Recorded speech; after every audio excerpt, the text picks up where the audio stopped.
Desde este punto de vista, por cierto que el aprendizaje a lo largo de la vida o la educación continua aparece como una respuesta casi necesaria en nuestra parte del mundo.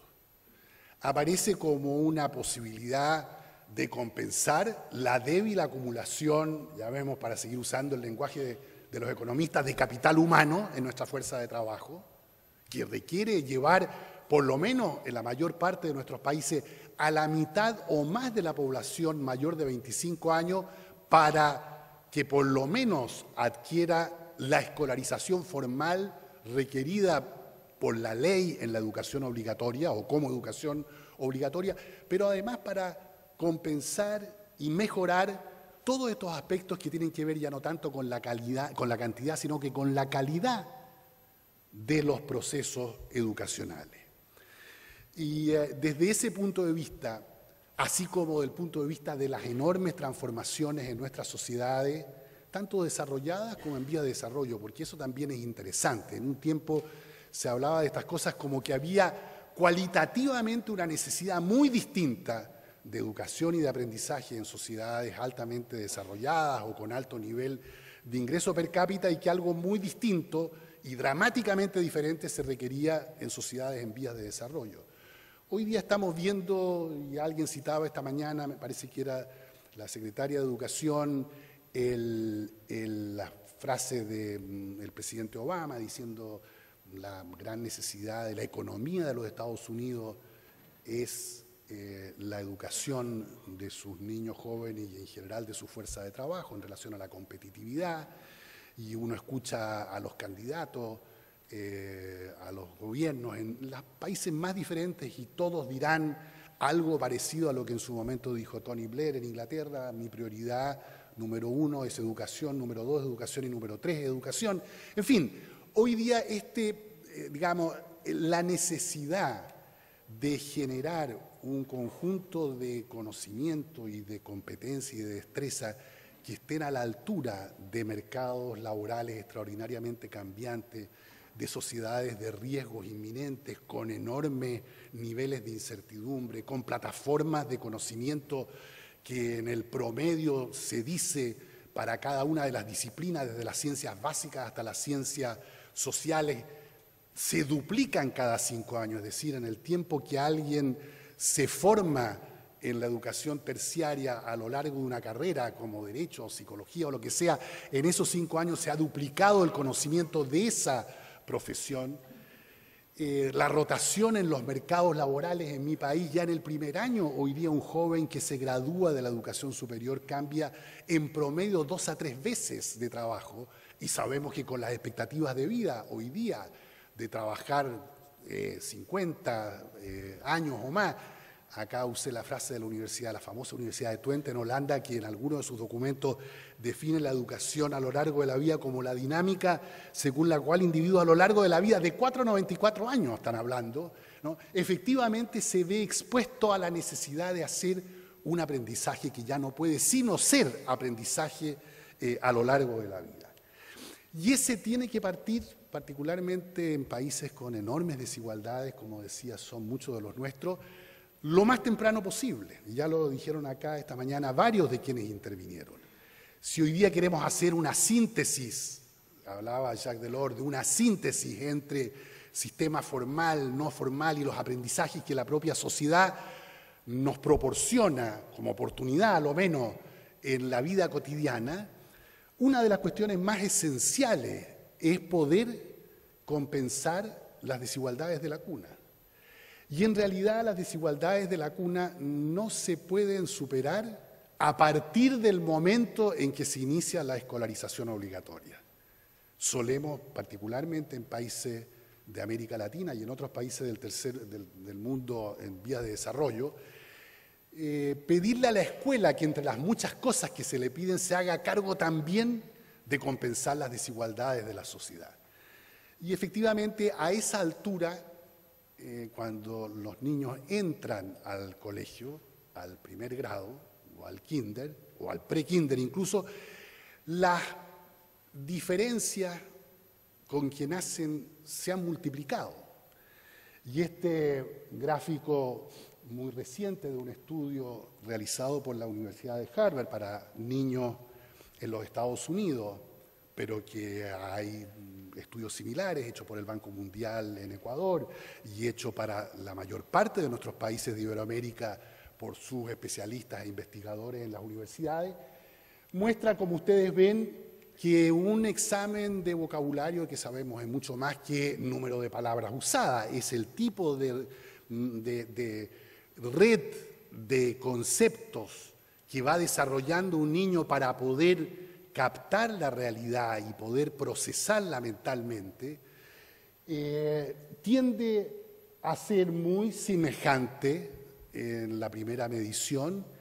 y luego durante los 3 primeros años de vida a irse separando de acuerdo al nivel socioeconómico simplemente por los efectos diferentes de la socialización familiar, régimen de conversación, tipo de desarrollo del lenguaje, motivación, participación, digamos, en los procesos de interacción dentro del hogar y con la comunidad, con lo cual a los 36 meses ustedes ven la enorme diferencia que se ha producido entre niños pertenecientes al estrato socioeconómico más alto, medio y bajo. En años, como muestra este otro estudio de neurobiología también publicado por el Centro de Atención Temprana y Cuidado de los Niños de la Universidad de Harvard, momento en que están ocurriendo los procesos más intensos desde el punto de vista de la estructuración neurobiológica del cerebro. Es decir, esta etapa, y hoy día lo sabemos todo, en realidad cuando lo decían, no sé cómo llaman acá,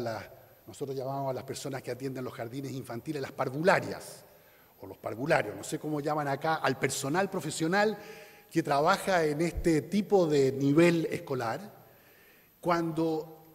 este personal decía, mire, pero si es que aquí se está jugando el futuro de estos niños y no una vez que entran al colegio, la verdad es que los gobernantes, los políticos, la clase ilustrada, los medios de comunicación no daban ninguna importancia. Les parecía que qué podía saber realmente una profesional que trabajase en un jardín infantil. Hubo que esperar a que llegasen los neurobiólogos y dijesen algo que estábamos escuchándole a las parvularias hace 30 años para recién empezar a reparar. Y hoy día en realidad otra vez no hay candidato de gobierno en ninguna parte del mundo que no reitere que una de las inversiones estratégicas que los países tienen que hacer es la inversión en la educación temprana, particularmente de los niños vulnerables o que nacen en condiciones más desventajosas. En el caso de la economía pasó algo parecido. Había muchos economistas de distintas persuasiones que decían esto. Tuvo que llegar Heckman, profesor de la Universidad de Chicago, que entonces usaba el lenguaje propio de los economistas neoclásicos, que la gente equivocadamente acercaba a la ideología neoliberal, ganador de un premio Nobel precisamente por su capacidad de medir fenómenos socioeconómicos, a decir, mire, la curva de retorno a los proyectos, la curva de retorno económico, del retorno social a los proyectos económicos de inversión en educación, tienen este perfil. Son altísimos en la primera infancia, decrecen a nivel escolar y son realmente casi insignificativos a la altura de personas adultas. Es decir, el retorno para niños vulnerables, donde es más beneficioso para la sociedad, como es obvio, es muy al comienzo, porque ese es el momento en que se pueden compensar las grandes desigualdades de la cuna. Y luego necesitamos, por cierto, en esta progresión, escuelas efectivas.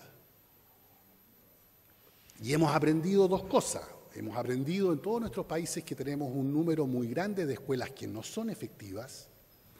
y hemos aprendido a lo largo de la investigación de los últimos 30 o 40 años, primero en los países anglosajones, Estados Unidos, Canadá, Inglaterra, luego también Holanda, más tarde Australia y Nueva Zelanda y desde algún momento también en el mundo iberoamericano, primero España y Portugal y luego una gran red de investigadores que se dedica al estudio de las escuelas efectivas, a tratar de identificar cuáles son las condiciones para escuelas efectivas y como sea que uno lo ponga, y la literatura usa distintas categorías y distintos lenguajes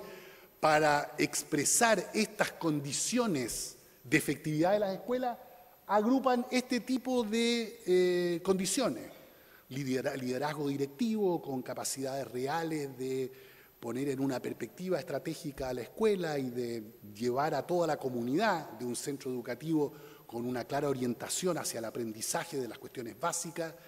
buen aprovechamiento del tiempo, buen clima cultural y disciplina dentro del colegio, no en un sentido autoritario, pero sí en un sentido de organización, de orden, de estructura, que muchas veces hoy día, curiosamente, no sé cuál será la experiencia acá, pero que en América Latina hemos llegado a confundir en muchos de nuestros países la idea de que un colegio o un centro educativo con la menor disciplina posible y con la mayor espontaneidad de conductas de todo el mundo, alumnos, profesores, personal, etcétera, es lo más ventajoso para el aprendizaje. Cuando está claro, porque la literatura en eso es absolutamente,